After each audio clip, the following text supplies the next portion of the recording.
Students, welcome to target social science.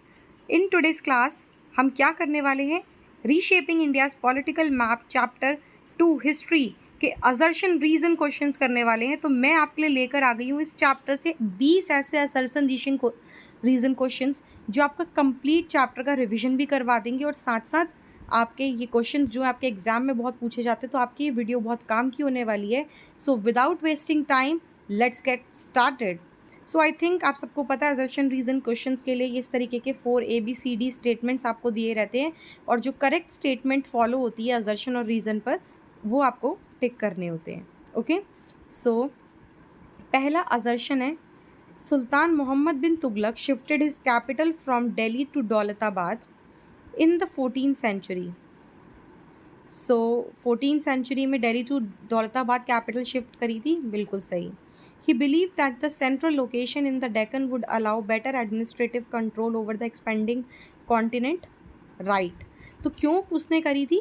क्योंकि वो दिल्ली से दौलताबाद को कैपिटल क्यों लेकर गया था? क्योंकि एक तो रीज़न ये भी था कि दिल्ली वाले रीजन में बार बार जो था वो नॉर्थ वेस्ट बॉर्डर से पास होने की वजह से बार बार वहाँ पे अटैक होते थे और डेक्कन एक सेंट्रल एडमिनिस्ट्रेटिव सिस्टम भी प्रोवाइड करता था पूरे के पूरे सब कॉन्टिनेंट पे। स्पेशली वो साउथ में अपना एक्सपेंशन चाहते थे, तो वहाँ के लिए डेक्कन एक बहुत ही अच्छी स्ट्रैटेजिक लोकेशन थी। So assertion and reason both are true and reason is the true explanation of assertion. So option A इसमें बिल्कुल ठीक हो जाएगा हमारा। चलिए नेक्स्ट क्वेश्चन पे चलते हैं। Question number 2, Mohammad bin Tughlaq introduce copper token currency, failed and cost immense trade confusion. So क्या ये असर्शन ठीक है कि मोहम्मद बिन तुगलक ने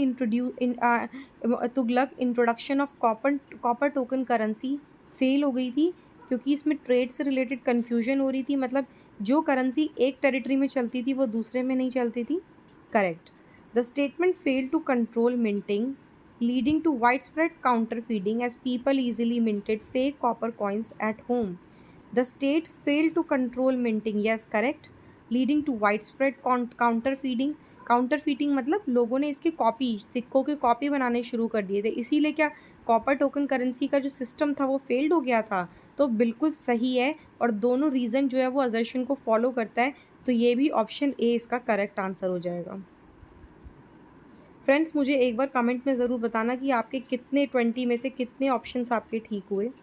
चलिए नेक्स्ट क्वेश्चन पे चलते हैं। Question number 3, Mohammad bin Tughlaq established a dedicated agricultural department called Diwane Amir ए खोई।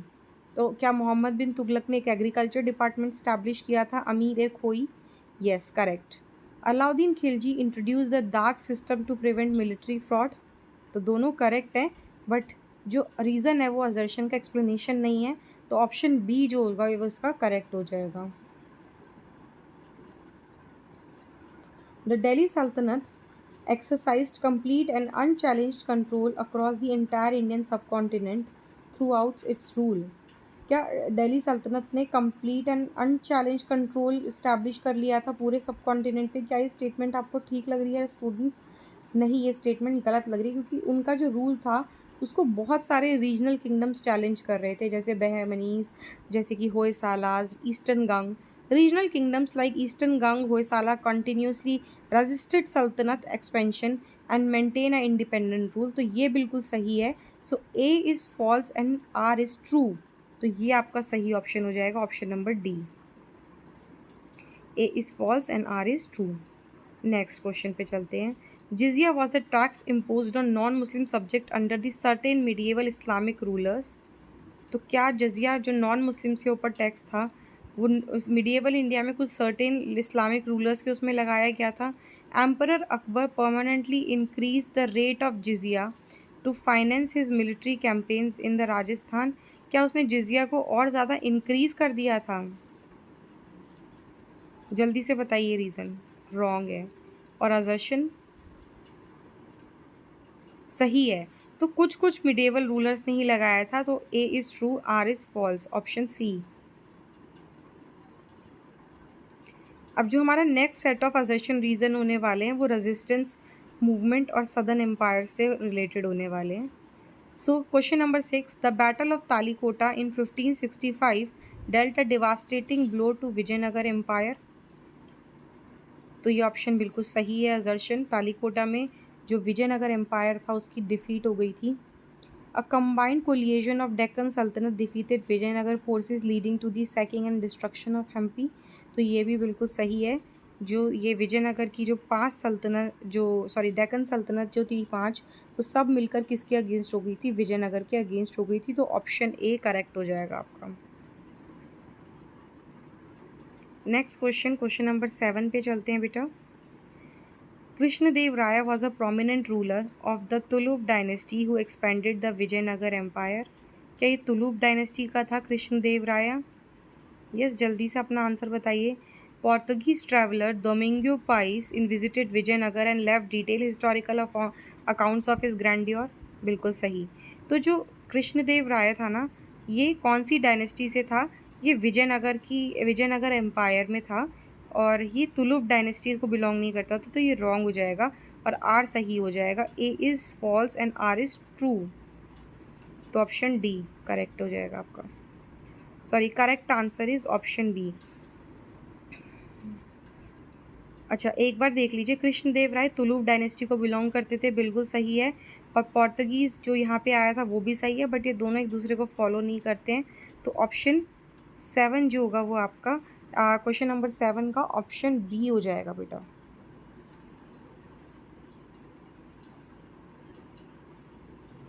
Temples in medieval South India functions purely as a spiritual center without any involvement in economic and social life। बिल्कुल completely wrong statement है।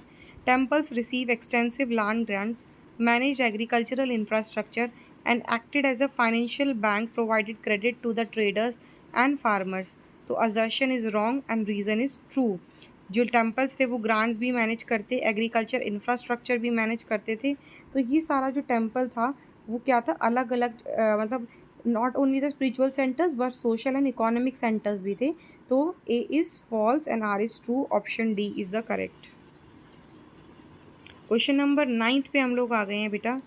King Narasimha Deva one of the eastern Ganga dynasty constructed the famous sun temple at Konark. बिल्कुल सही। और ये कब बनवाया था? जब उसने एक दिल्ली सल्तनत के गवर्नर को हरा दिया था।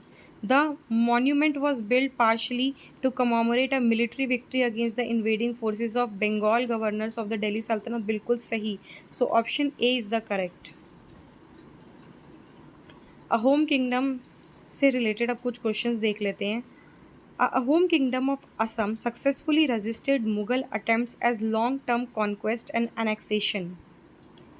The Ahom kingdom of Assam successfully resisted the Mughal attempts to long-term conquest and annexation। True, बिल्कुल सही है। The Ahom effectively utilized the riverine terrain of Brahmaputra, guerrilla tactics and the pike system of rapid military mobilization। क्या इन्होंने rapid military mobilisation शुरू किया था? Guerrilla tactics use करी थी to win against the Mughals. बिल्कुल सही। So option A is the correct.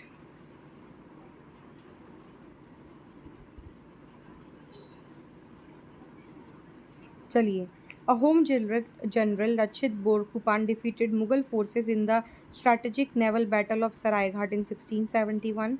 बिल्कुल सही। The Ahom kingdom relied heavily on the forced labor consensus unit called PAYEX to manage the state and public works and military duties during the war। तो दोनों सही हैं, लेकिन इसका correct explanation नहीं है यार। पाइक सिस्टम का यूज़ ज़रूर करते थे अहोम्स, ठीक है, बट लचित बोरफुकन ने मुगल्स को डिफीट किया, इसमें इसका कोई रीज़न नहीं था। तो ये बी ऑप्शन हो जाएगा। The pike system requires every abled bodied adult male in the Ahom kingdom to render compulsory labor and military service to the state। The Payak system requires every able-bodied adult male in the Ahom kingdom to render compulsory military and labor service। True, this system allowed Ahom kingdom to maintain a large standing army during the peace time without incurring financial cost। So reason is also true। So option A is the correct one। Sorry, एक और बार देख लेते हैं। This system allowed the Ahom kingdom to maintain a large standing army during the peace time. क्या peace time में ये army maintain करते थे? नहीं करते थे। Without incurring financial cost. तो क्या ये पीस टाइम में आर्मी को मेंटेन करते थे? नहीं करते। तो रीज़न रॉन्ग हो जाएगा, असर्शन ट्रू हो जाएगा। तो option C is the correct. चलिए हम क्वेश्चन नंबर 13 पे आ चुके हैं और हमारे अभी 7 क्वेश्चंस और बचे हुए हैं। तो बने रहिए दोस्तों और ज़रूर कमेंट्स में बताना कि आपके कितने ठीक होते जा रहे हैं। Akbar adopted the policy of sulh e kul and promoted religious tolerance across his empire. Correct है बिल्कुल। Akbar recognize the long term imperial stability in a diverse country like India requires inclusively diplomatic alliances and respect for all faiths। तो क्यों कर रहा था? क्योंकि long term stability के लिए डिप्लोमेटिक अलाइंसेस ज़रूरी थे। तो ऑप्शन ए करेक्ट हो जाएगा। Akbar establish Ibadat Khana at Fatehpur Sikri to conduct theological discussion with religious scholars. बिल्कुल सही। उसने एक रूम बनवाया था जहाँ पर सारे अलग अलग फतेहपुर सीकरी में, जो उसकी कैपिटल भी थी, वहाँ पर क्या करते थे? थियोलॉजिकल मतलब बहुत सारे अलग अलग धर्मों के रिलीजियस से लीडर्स आते थे और वो आपस में डिस्कशन करते थे अपने रिलीजन से रिलेटेड। ट्रू है। Akbar implemented dahshala land revenue system under the guidance of his revenue minister Raja Todarmal. तो ये भी ट्रू है। तो इसका करेक्ट ऑप्शन हो जाएगा ऑप्शन बी, क्योंकि एक दूसरे को एक्सप्लेन नहीं करते हैं बेटा। चलिए चलते हैं 15th क्वेश्चन पे। Under Akbar's Mansabdari system officials were assigned rank to determine their salary and military responsibilities. बिल्कुल सही। The Mansabdari rank was strictly hereditary and pass directly from father to son upon the officials death. तो ये wrong हो जाएगा, A सही हो जाएगा, option C. Mansabdari system were not hereditary, upon death Mansabdar reverted to the crown. Maharana Pratap continued guerrilla resistance against Mughal authority even after the Battle of Haldighati. True. Maharana Pratap surrendered immediately to Akbar after retreating from the battlefield of the Haldighati Falls। वो लड़ते रहे थे, कभी हार नहीं मानी थी। तो ऑप्शन सी हो जाएगा। सिखिज़म के से रिलेटेड कुछ क्वेश्चंस देख लेते हैं बेटा। Guru Gobind Singh created the Khalsa in 1699 at Anandpur Sahib. सही है। Khalsa was form to unite the Sikh community into a discipline order warrior saint dedicating to fighting religious tyranny and protecting justice. True. The hundi was a crucial financial instrument that aided domestic and long distance trade in medieval India. A hundi served as a credit note or bill of exchange that allow merchant to transfer fund safely without carrying bulky physical currency। So both are true and reason is the correct explanation of assertion। So option A is the correct। 19th question। Indian merchants used credit instruments like hundis for safe money transfer across the regional trade routes। Correct। Chhatrapati Shivaji Maharaj instituted an efficient council of 8 ministers known as Ashtapradhan for Maratha administration। True। But ये दोनों एक आपस में इनका कोई relation नहीं है। तो ऑप्शन बी सही हो जाएगा। Following the death of Aurangzeb in 1707, central authority of Mughal empire experienced a sharp decline। True।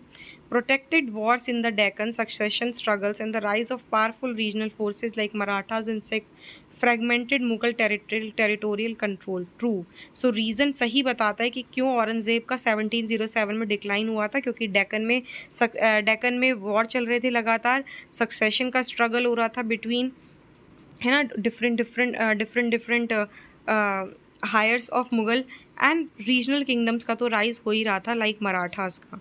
सो इसी के साथ हमारे 20 असर्शन रीज़न क्वेश्चंस कंप्लीट हो चुके हैं बेटा।